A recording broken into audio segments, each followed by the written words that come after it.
Subway से मिलने वाला महंगा सैंडविच अब आप घर पे बना सकते हैं जी। इसके लिए हम डिलीशियस सा चीज़ी सा चिकन रेडी करेंगे, जिसमें कुछ वेजिटेबल्स ऐड करेंगे ताकि बच्चों को न्यूट्रिशन भी मिल सके जी। साथ में चीज़ भी ऐड किया है। ये होममेड मोज़रेला चीज़ है, जिसकी रेसिपी मेरे चैनल पे अवेलेबल है, आप लोग जाके देख सकते हैं।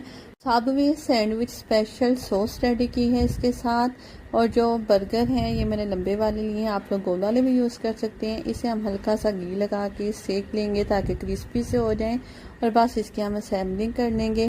बर्गर्स तो आप लोगों ने बहुत सारे ट्राई किए होंगे, लेकिन मेरे कहने पे एक मर्तबा इस रेसिपी को ट्राई ज़रूर कीजिएगा। आई होप आपको बहुत पसंद आएगा।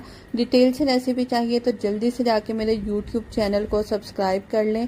फुल डिटेल से मैंने रेसिपी शेयर की हुई है। रेसिपी अच्छी लगे तो थम्स अप दें, लाइक करना और सब्सक्राइब करना मत भूलिएगा।